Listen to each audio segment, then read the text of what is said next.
समुद्र की गहराई में एक ऐसा शहर जिसके महल सोने और कीमती पत्थरों से बने थे, जहां एक शक्तिशाली सभ्यता रहती थी।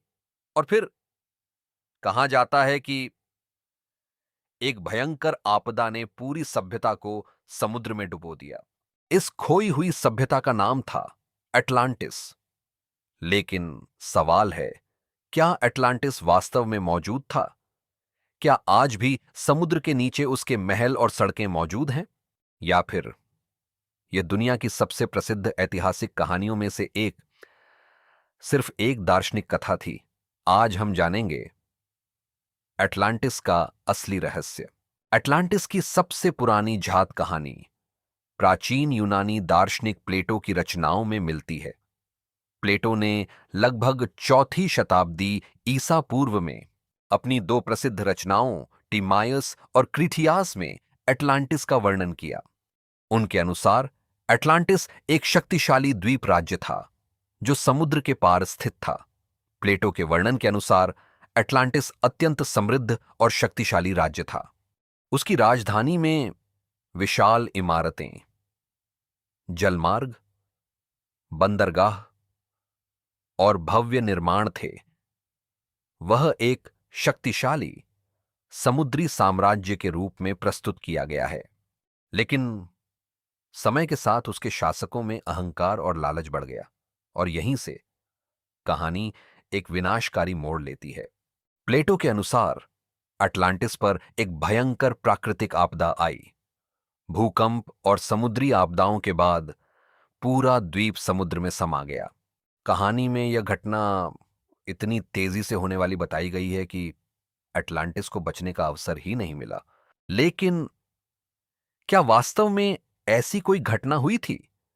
यहीं से इतिहास और मिथक के बीच की सीमा धुंधली हो जाती है। अब आते हैं सबसे महत्वपूर्ण सवाल पर। क्या अटलांटिस का कोई पुरातात्विक प्रमाण मिला है?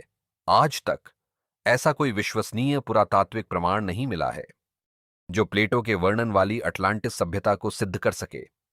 अधिकांश आधुनिक विद्वान इसे प्लेटो की दार्शनिक कथा या साहित्यिक निर्माण के रूप में देखते हैं। कैम्ब्रिज के विद्वानों ने भी अटलांटिस की कहानी को प्लेटो की राजनीतिक और दार्शनिक विचारधारा के संदर्भ में समझने पर जोर दिया है। एक प्रसिद्ध सिद्धांत अटलांटिस को सांटोरिनी यानी प्राचीन थेरा से जोड़ता है। लगभग 1600 ईसा पूर्व इस क्षेत्र में एक विशाल ज्वालामुखी विस्फोट हुआ था। इससे आसपास की सभ्यताओं पर गंभीर प्रभाव पड़ा। कुछ शोधकर्ताओं ने अनुमान लगाया कि ऐसी प्राकृतिक आपदाओं की स्मृति बाद में अटलांटिस जैसी कहानी को प्रेरित कर सकती थी। लेकिन यह भी साबित नहीं हुआ है कि सैंटोरिनी ही प्लेटो की अटलांटिस थी। दुनिया के समुद्रों में वास्तव में कई प्राचीन तटीय बस्तियां और भूभाग समुद्र के नीचे मिले हैं। समुद्र का स्तर बढ़ने, भूकंप, ज्वालामुखी और भूगर्भीय गतिविधियों के कारण कुछ प्राचीन मानव बस्तियां डूब गईं। लेकिन इनमें से किसी को भी आज तक प्लेटो की अटलांटिस के रूप में प्रमाणित नहीं किया गया है। आज उपलब्ध प्रमाणों के आधार पर हम यह नहीं कह सकते कि अटलांटिस वास्तव में मौजूद था। लेकिन यह भी दिलचस्प है कि प्लेटो की कहानी ने लगभग 2400 वर्षों से लोगों की कल्पना को प्रभावित किया है। आज भी समुद्र के नीचे किसी नई पुरातात्विक खोज के साथ अटलांटिस की कहानी फिर चर्चा में आ जाती है। तो क्या समुद्र के नीचे अटलांटिस मौजूद है? इतिहास और पुरातत्व के पास आज इसका उत्तर हां कहने के लिए पर्याप्त प्रमाण नहीं है।